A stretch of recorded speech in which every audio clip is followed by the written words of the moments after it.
Тимур Ичүбагийн Хүйтэн цэс дүгүүлгийн 2 дугаар хэсэг. Өөрийгөө битгий хүчлээрэй.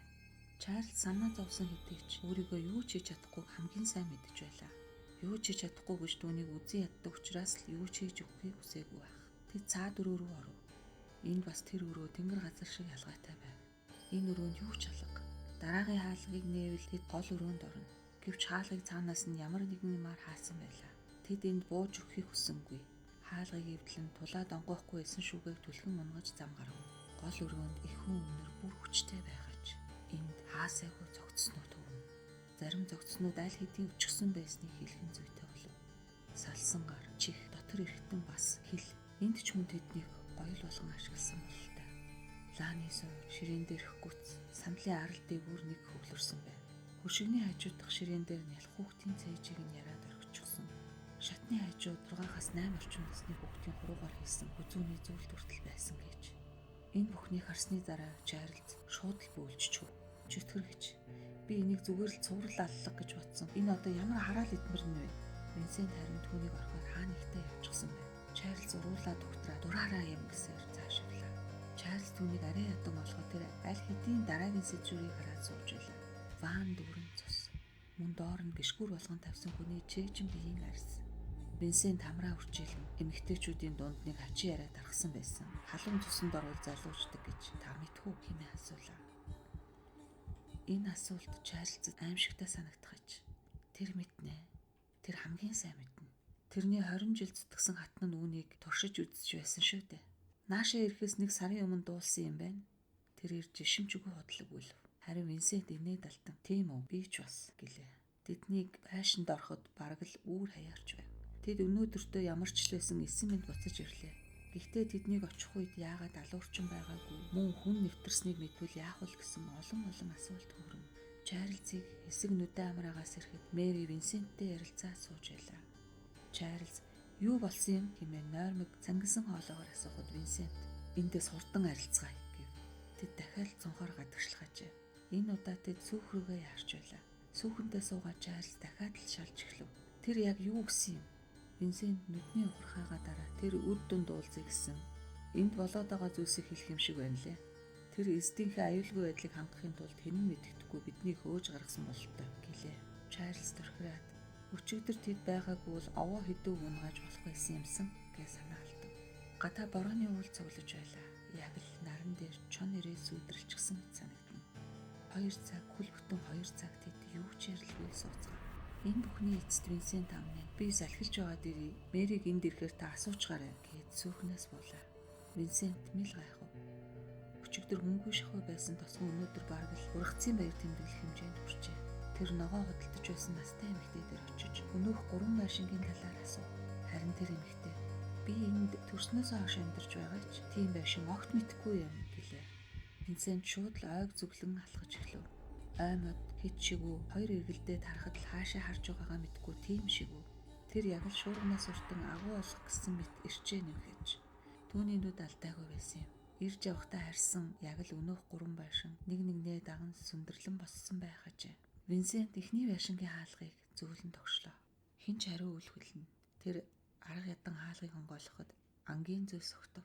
Энд анчин амьдарч байсан бололтой.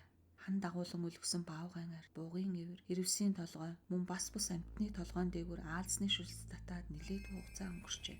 Тэр байшинг орхилоо. Дараагийн байшин энгийн л нэг айл байв. Гэхдээ бүх тавилгаа цагаан даваагаар бүтээснийг бодоход энд ч бас хүн амьдардаг нь гарцаагүй. 3 дахь байшин. Тэр бусдаасаа онцгой. 1 метрийн цаанаас л цусны ихэн үнэр ханхлана. Винсентийн уруулж чигнэхэж. Тэр хаалгыг чимээ үл гарган онгойлгов. Харин буудан дээр Мэри суугаагаараа унтж байлаа. Винсент түүний нүүрэн зөөлөн хүрэхэд толгойн тонгон ар шилэнд нь зоосон утга үзэгдэв. Тэр сая л барын үүрэнд орж ирснээ санаад бололтой. Мэригийн шилнээс утгыг суулан авч ташаандаа зүгээд оронд нь 2 хоногийн турш дэврч унтсан сэлмээ гартаа татглаа. Винсент энэ байшин зойр байгаа гэдэгт 100% итгэлтэй байв. Гэвч тэр дээшээ гарахаар шийдэд айжуухнаар шат ахиж эхлэв. Шат ахих тусан бүүвэн дуу янгална. Нэг л танил хоолой түүнийг уриалах мэт дуудана. Тэр гисээр хаалганы завсраар харвал хатагтай хооёл цаашаа хараад бүүвэн дуу аялан зогсож байв. Хатагтай хооёл дуугаа дуусгаад хонгор минь бидний хүүхдүүд жаргалтай байх шиг байна. Инээж байгааг нь хар та. Хариу үлдүүлтэн. Хатагтай хойл орны өмнө цөхөр цуугаа. "Жон, чи Изольдад дургу болчихсон юм уу? Яагаад юу ч хэлэхгүй өвтөд байгаа юм бэ? Би Мэрийг алчихсан. Чиний хайр одоо зөвхөн надад л ирнэ, тийм биз дээ." Винсентийн бүхнийг мэдж байсан. Байшинд байсан хоёр их хүү тэдний хүүхдүүд байсныг ч мэдж байсан. Тэдний орсон өрөөнд хоёр ихэр хүүгийн хамт ахуулсан тэдний гэр бүлийн зураг байсан билээ. Тэнд өгсөн бүх хүн Изольдагийн алсан хүмүүс. Тэр Жонд хэтэрхий их хайртай байсан. Тиймээс тэр хинтэй ч түүний хайрыг хуваалцахыг хүсээгүй хэрэг. Изольда үүнээсээ болж Жюлеттийн синдромтой болсон. Тэр өчигдөр арай орж ирэхдээ хүүхдүүдэд алчгаад ирсэн юм. Хатагтайгаас өнөртөх хэр усны өнөр мөн шөнө очиход шатсан хэсэг нь хүрээгүй байсан хоёр жаалын бий. Өөрхийн хүүхдүүд ээжээсээ хичнээн айсан бол Изольдагийн гар Жоны нүрээр гүйхэрч тэр түүний хөрсөн цусгүй уруулыг улмстайгаа хамт зөөлнөр үнсээд бослоо. Тэр зүгээр л цонхны тавцан дээр гараа зогсчихв.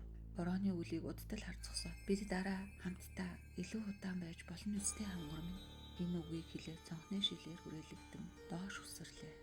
Дор хаяж тэрний хүзүү хугарсан байх. Шил зогтсон ч магадгүй тэр хараахан үхээгүй байж ч мэдэх юм. Винсент түүн дээр очихоор шатаар хурдтай өрөөдөж эхлэв. Харин гадаа түүнийг чайр сүлээгээд зогсож байлаа. "Чи хэргийн учрыг олчихсон бололтой. Одоо явцгаая." Винсент хөхрөөд. "Мэдээж олсон. Гэхдээ хэрэгтэн одоо ч амьд байна хэмэв. Чарльз Изольда руу хараад "Тэр өвчгсөн байна лээ. Би шалгачихсан" гэхэд Винсент дахиад л хүйтэн өвлийг санагдуулан харцаараа цориглоо. Тэр хэнийг хэлсэн гэж? Өөр хэрэгтэн байгаа гэж үү? Та үсттэй. Тог тог тог. Саяхан ургаж гүйдсэн ногоон хөрс цусаар бодогдов. Энэ цус Винсентээс урсах цус байлаа. Чарльз өөрийн сэжиглэгдсэнийг мэдэхдээ Изольдагийн биеийг тойрсон шилнээс авч баруун нүдрүүн шидэн харин сэлмээрээ түүний зүрхэн хэсэг рүү довтлсон юм. Тэр заавал хохирол амсах болно. Харин тэрний төлөвлөгөө бага зэрэг бүтлгүйтсэн. Винсентийн баруун бус зүүн нүд цохорч мөрөндөө хүн дэлбэрийн шарх авсан байлаа. Винсент үсээ гараараа хойшлуулаад "Таныг ойлгох үнэхээр амархан юм" гэлээ. Чарльз сэлмээ Винсент рүү чиглүүлээ. "Чамайг шагшин магтъя Винс. Гэхдээ одоо бидний нуустай хамт амиа өг" гэлээ. Винсент хөрсөөр "Та намайг үүнийг яаж үзснийг сонирхгүй байна уу? Хэрвээ үүнийг үргэлжлүүлэе л гэж бодож байвал надаас зөвлөгөө авсан чинь дээр шүү. Дараа ирэх хүн чинь надаас ухаантай нэгэн ч байх юм билүү" гэхэд Чарльз бас инээгээд "Хэлэлдээ Винс" гэв. Винсент солгоо хүн болохоор тулж чадахгүй. Мөн нэг нүд нь юу ч харахгүй. Ийм учраас Чарльз зөвшөөрсөн юм. "Эхлээд та наашаа ирэхдээ үнэхээр тайван байсан. Аллагын газар ирэхэд 100 дайнд оролцож явсан цэрэгт сандардаг юм. Энд ирсний дараа та намайг энэ 3 байшинг олж чадахгүй гэдгийг мэдэж байсан. Тиймээс миний араас мишээсээр дагаж ирээ үсттэй. Энэ байшин зөвхөн гаднаас ирж байгаа хүмүүст л харагддаг болохоор та их тайван байсан. Мөн энэ хөдөө газар хаш язгууртан байх боломжтой гэж үү? Та хоёул гэр бүлтэй хамтарч ажилладаг байсан юм билээ. Мэри таныг танина гэж хэлсэн. Би таныг сүүхэн дүлдээсэн ч дагаад ирсэн. Намайг шалгах гэж үү?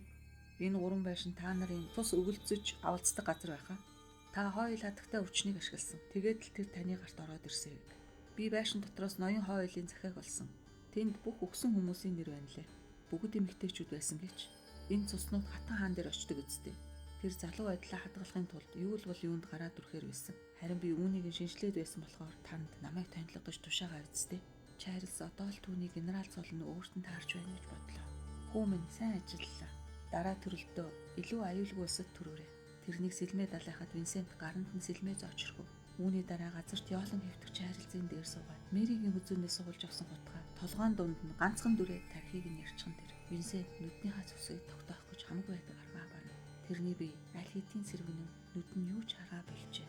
Бороо шатигнан орж эхлэв. Тосгоны төвд хэн нэгний цус устаа холилд уурсгаж 1834 оны 9-р сарын 11 Винсент Минкнай